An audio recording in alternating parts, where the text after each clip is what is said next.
Hello friends, welcome to our channel. കഴിഞ്ഞ വീഡിയോയുടെ ബാക്കിയാണ്. നമ്മളിപ്പോൾ പാടി റിസോർട്ടിലാണ്. പാടി ഹോളിഡേയ്സ് രാമക്കൽമേട്. അപ്പോൾ വൈകുന്നേരത്തെ കുറച്ച് ക്ലിപ്പും കൂടെ ഞാൻ ഇതിൻ്റെ കൂടെ ആഡ് ചെയ്യുന്നുണ്ട്. കുറച്ച് വീഡിയോസ് മാത്രമേ ഉള്ളൂ. ചേട്ടനാണെങ്കിൽ വളരെ കഷ്ടപ്പെട്ടെടുത്ത വീഡിയോ ആണ് കേട്ടോ. ഞാൻ കഴിഞ്ഞ വീഡിയോയിൽ ഈ ഭാഗം ആഡ് ചെയ്യാൻ മറന്നുപോയി. അപ്പോൾ ചേട്ടൻ ചോദിച്ചു എന്താ ആഡ് ചെയ്യാത്തത്. അതുകൊണ്ട് ആ വിഷമം തീർക്കാനായിട്ട് ഞാൻ ഇതിൻ്റെ കൂടെ ഈ 2 ക്ലിപ്പ് ആഡ് ചെയ്തേ ഉള്ളൂ കേട്ടോ. ക്യാമ്പ് ഫയർ തുടങ്ങിയ ടൈമിലെ ക്ലിപ്സാണ് ഇത്. അമലും സൂരജും ഡാൻസൊക്കെ തുടങ്ങിയിട്ടേ ഉള്ളൂ. ബാക്കി എല്ലാവരും അത് കണ്ടുകൊണ്ടിരിക്കുക. അപ്പോൾ ഇതിൻ്റെ മുന്നത്തെ വിശേഷങ്ങൾ കണ്ടിട്ടില്ലാത്തവർ ഉറപ്പായിട്ടും ഇതിൻ്റെ മുന്നത്തെ വീഡിയോ പോയി കാണണേ. അങ്ങനെ പിറ്റേ ദിവസം രാവിലെയായി, ഏപ്രിൽ 10. എല്ലാവരും കുളിച്ച് റെഡിയായി ബ്രേക്ക്ഫാസ്റ്റ് കഴിക്കാനായിട്ട് വന്നതാ. അപ്പവും കടലക്കറി പിന്നെ മുട്ടക്കറിയും പുട്ടുമായിരുന്നു ബ്രേക്ക്ഫാസ്റ്റിന്. അപ്പോൾ റെഡി ആയ അനുസരിച്ച് ഓരോരുത്തർ വന്ന് ഫുഡ് കഴിക്കുകയോ ചെയ്തത്. ഞങ്ങൾ ഗേൾസ് എല്ലാവരും കൂടെ ഒന്നിച്ചിരുന്ന് കഴിച്ചു. അവരൊക്കെ വരുന്നതേ ഉണ്ടായിരുന്നുള്ളൂ. അമലിൻ്റെ കുഞ്ഞിൻ്റെ നൈറക്കുട്ടിയുടെ ഫസ്റ്റ് ബർത്ത്ഡേ ആണ് ഏപ്രിൽ 11-ാം തീയതി. അപ്പോൾ ഇന്ന് എല്ലാവരും ഒത്തുകൂടിയുകൊണ്ട് ഇന്ന് കേക്ക് കട്ട് ചെയ്യാന്നുള്ള പ്ലാനിങ് ഒക്കെ ഉണ്ട്. അപ്പോൾ അമലും ചേട്ടനും ഒക്കെ കേക്ക് വാങ്ങിക്കാനായിട്ട് ടൗൺ വരെ പോയതാണ് കേട്ടോ. ഞങ്ങളപ്പോൾ ബ്രേക്ക്ഫാസ്റ്റ് ഒക്കെ കഴിച്ച് ജസ്റ്റ് ആ പാർക്കിലൊന്ന് വന്നിരുന്ന് ഊഞ്ഞാലൊക്കെ ആടുവാണ്. വൈഷ്ണവി നന്നായിട്ട് ഊഞ്ഞാലൊക്കെ ഇരുന്ന് ആടുന്നുണ്ട്. നല്ല ഹൈറ്റിലേക്ക് അത് പോകും കേട്ടോ. ഞാനത് കയറിയില്ല. നന്നായിട്ട് ഹൈറ്റിലേക്കൊക്കെ പോവും. ആര്യ ഇരുന്ന വൈഷ്ണവീനെ ആട്ടിയൊക്കെ കൊടുക്കുന്നുണ്ട്. നല്ല സീനറിയാണ് കേട്ടോ താഴെ. ഇവിടെ ചെറിയൊരു ഊഞ്ഞാലുണ്ടായിരുന്നു. ഞാൻ അതിൽ കയറിയിരുന്നപ്പോൾ തന്നെ ആടുവാണ് കേട്ടോ. സോഫിയയും അപ്പുറമുണ്ട്. അപ്പോൾ അത് കേക്കൊക്കെ വാങ്ങി അമലും ഒക്കെ വന്നു. പിന്നെ കേക്ക് കട്ട് ചെയ്യാൻ വേണ്ടി തുടങ്ങുവാണ്. ഇത് പോർട്രേറ്റ് വീഡിയോ ആയിരുന്നു കേട്ടോ. അതാണ് അവരുടെ മുഖം കാണാൻ പറ്റാത്തത്. ഞാൻ അല്ലാത്ത രീതിയിലുള്ള വീഡിയോ എടുത്തില്ലായിരുന്നു. അപ്പോൾ കുഞ്ഞിൻ്റെ ആദ്യത്തെ ഫസ്റ്റ് ബർത്ത്ഡേ ആയിരുന്നു. അപ്പോൾ എല്ലാവരും കൂടി ഹാപ്പി ആയിട്ട് കേക്കൊക്കെ മുറിച്ചു ചെറിയ രീതിയിലൊന്ന് സെലിബ്രേറ്റ് ചെയ്തു കേട്ടോ. പിന്നെ പതുക്കെ എല്ലാവരും റൂം വെക്കേറ്റ് ചെയ്ത് ഇറങ്ങുവാണ്. ഇത് ശ്രുതി, അരുണിൻ്റെ വൈഫാണ്. അരുണിന് 2 പിള്ളേരാണ് കേട്ടോ. ഇതികേനെ കണ്ടല്ലോ കഴിഞ്ഞ വീഡിയോയിൽ. ഇതികയും ഒരു മോനുമാണ് ഉള്ളത് അവർക്ക്. പിന്നെ ഞങ്ങൾ അവിടെ നിന്നൊക്കെ വെക്കേറ്റ് ചെയ്ത് ഇറങ്ങി. എല്ലാവരും രാമക്കൽമേടിലേക്ക് വന്നില്ല. അനന്തും സൂരജും അർജുനും രാമക്കൽമേടിലേക്ക് വന്നില്ല. അവർ റിട്ടേൺ പോയി. ഞങ്ങൾ ബാക്കി എല്ലാവരും രാമക്കൽമേടിലേക്ക് വന്നു കേട്ടോ. അവിടെ നിന്ന് ഒരു കുറച്ച് കിലോമീറ്ററും കൂടെ ഉണ്ടായിരുന്നുള്ളൂ. ഒരു അരമണിക്കൂർ ട്രാവലിങ് രാമക്കൽമേടിലേക്ക് ഉണ്ടായിരുന്നുള്ളൂ. വെയിലൊക്കെ ആയിരിക്കും എന്നൊക്കെ ഓർത്താണ് വരുന്നത്. സമയം ഒരു 12 മണിയൊക്കെ കഴിഞ്ഞു എന്ന് തോന്നുന്നു. എന്തായാലും ഇവിടെ അടുത്ത് വരെ വന്നാലേ, അപ്പോൾ ഇവിടെ കൂടെ കണ്ടിട്ട് പോവുകയാണെങ്കിൽ നല്ലതല്ലേ എന്ന് ഓർത്തൊക്കെ ഇറങ്ങിയതാണ്. ഇവിടെ വന്നപ്പോൾ അങ്ങനെ വെയിലൊന്നും ഇല്ലായിരുന്നു കേട്ടോ.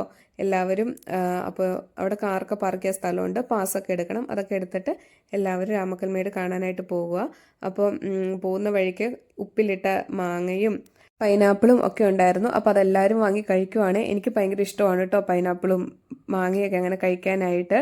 ട്രാവൽ ചെയ്യുമ്പോൾ വോമിറ്റിംഗ് ടെൻഡൻസി ഉണ്ടെന്ന് ഞാൻ പറഞ്ഞിരുന്നില്ലേ. ഞാൻ ഇന്ന് ടാബ്ലറ്റ്സ് എടുക്കാൻ മറന്നുപോയി. അതുകൊണ്ട് എനിക്ക് ഭയങ്കര ബുദ്ധിമുട്ടായിരുന്നു കേട്ടോ. പിന്നെ പൈനാപ്പിളും മാങ്ങയൊക്കെ തിന്നപ്പോൾ കുറച്ച് ഓക്കെ ആയി. എല്ലാവരും അപ്പോൾ അത് വാങ്ങിച്ച് കഴിക്കുവാണ് കേട്ടോ. ഞാൻ 3-4 വട്ടം ഇവിടെ വന്നിട്ടുണ്ട് രാമക്കൽമേട് കാണാനായിട്ട്. അങ്ങ് മലയിലേക്ക് കയറിയിട്ടില്ല. താഴെ ഭാഗത്ത് നിന്ന് എല്ലാം കാണുകയാണ് ചെയ്യുന്നത്. മലയിലേക്ക് പോകണമെങ്കിൽ ഒത്തിരി നടക്കാനുണ്ട് കേട്ടോ.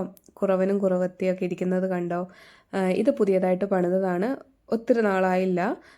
ഇതിൻ്റെ ഉള്ളിൽ കൂടി സ്റ്റെപ്പ് ഉണ്ട്. അപ്പോൾ നമുക്കതിൻ്റെ മണ്ടേ കയറി തമിഴ്നാടൊക്കെ കാണാൻ പറ്റും. നല്ല അടിപൊളി ലൊക്കേഷനാണ് കേട്ടോ അത്.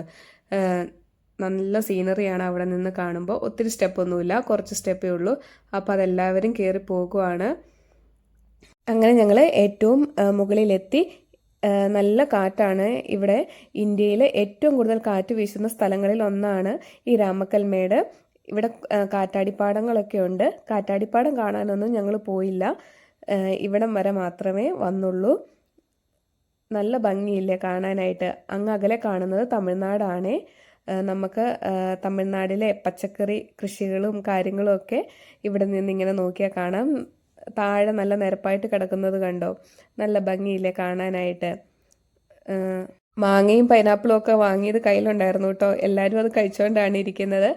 പിന്നെ ഞങ്ങൾ അവിടെ നിന്ന് കുറച്ച് വീഡിയോയും ഫോട്ടോയും ഒക്കെ എടുത്തതിന് ശേഷം താഴേക്ക് ഇറങ്ങി പോരുവാണ്. ഒത്തിരി ടൂറിസ്റ്റുകളൊക്കെ ഉണ്ടായിരുന്നു കേട്ടോ. അങ്ങ് താഴെ കണ്ടോ, അത് തമിഴ്നാട്ടിലെ ഒരു ടൗൺ ആണ് കേട്ടോ. പിന്നെ ഞങ്ങൾ താഴെ എല്ലാവരും വന്നു. വീണ്ടും കുറേ ഫോട്ടോയും വീഡിയോയും ഒക്കെ എടുത്തു. അമലപ്പം ഞാൻ വീഡിയോ എടുത്തപ്പോൾ ഇങ്ങോട്ട് നോക്കാനായിട്ട് കുഞ്ഞിനോട് പറയുവാണേ. കൊച്ചിനൊരു കുഴപ്പമില്ലായിരുന്നു കേട്ടോ, എല്ലാവരുടെയും കൂടെ പോകുന്നുണ്ടായിരുന്നു. ഇതാണ് കുറവനും കുറവത്തി. പിന്നെ ഞങ്ങൾ അവിടെ വെച്ചും കുറേ വീഡിയോയും ഫോട്ടോയും ഒക്കെ എടുത്തു. ഇവിടെ ഒരു ഫോട്ടോ സെക്ഷനായിട്ടുള്ള സ്ഥലമുണ്ട്, നല്ല ഭംഗിയുണ്ടായിരുന്നു. എല്ലാവരും നിന്ന് ഫോട്ടോയൊക്കെ എടുത്തു. ഇതൊക്കെ ഒരു മെമ്മറീസ് അല്ലേ, നമുക്ക് വർഷങ്ങൾ കഴിഞ്ഞാലും ഈ ഫോട്ടോസൊക്കെ കാണുമ്പോൾ ഒരു സന്തോഷമാണല്ലോ, നമ്മളന്ന് ട്രിപ്പ് പോയതൊക്കെ കാണുമ്പോൾ. പിന്നെ ചെറിയൊരു കുളം പോലെയൊക്കെ അവിടെ ഉണ്ടായിരുന്നു. അപ്പോൾ ഞങ്ങൾ അതിൻ്റെ അടുത്തൊക്കെ പോയി കുറച്ച് നേരം ഇരുന്നു, കുറച്ച് നേരം റെസ്റ്റ് എടുത്തു. നല്ല തണുത്ത വെള്ളമൊക്കെ ആയിരുന്നു കേട്ടോ അത്. നല്ല കാറ്റ് വീശുമല്ലേ, അപ്പം നല്ല തണുപ്പായിരിക്കും വെള്ളത്തിനൊക്കെ. അവിടെ ഇരുന്നും കുറച്ച് ഫോട്ടോസൊക്കെ എടുത്തു.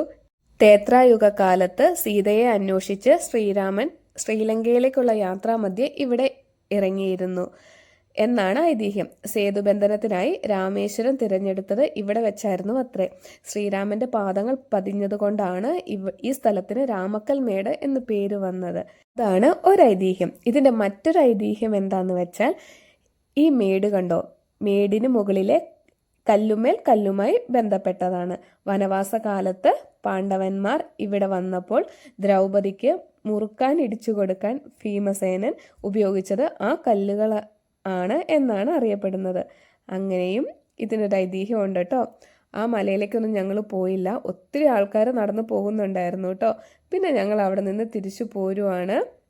നേരത്തെ ഇവിടെ പോലീസൊന്നും ഇല്ലായിരുന്നു, ഇപ്പോൾ പോലീസ് ഒക്കെയുണ്ട്. ഇപ്പോൾ ഒത്തിരി ആൾക്കാർ വരുന്ന ഒരു ടൂറിസ്റ്റ് പ്ലേസ് ആയിട്ട് മാറിയിട്ടോ ഇത്. എല്ലാവരും അത്യാവശ്യം മടുക്കുകയൊക്കെ ചെയ്തായിരുന്നു കേട്ടോ, തലേ ദിവസം പോകുന്നതല്ലേ. പിന്നെ ഞങ്ങൾ എല്ലാവരും തിരിച്ചു പോന്നു. കട്ടപ്പന ടൗണിൽ വന്നിട്ടാണ് ഫുഡൊക്കെ കഴിച്ചത്. ഒരു മണിക്കൂർ 1.25 മണിക്കൂറും കൊണ്ട് ഞങ്ങൾ കട്ടപ്പന എത്തി. വീട്ടിലെത്തിയപ്പോഴേക്കും ഒരു 4:30 മണിയൊക്കെ ആയിട്ടോ. അപ്പോൾ ഈ വീഡിയോ എല്ലാവർക്കും ഇഷ്ടമായി കാണും എന്ന് വിശ്വസിക്കുന്നു. പുതിയൊരു വീഡിയോയുമായി വീണ്ടും കാണാം. അതുവരെ എല്ലാവർക്കും ബായ്.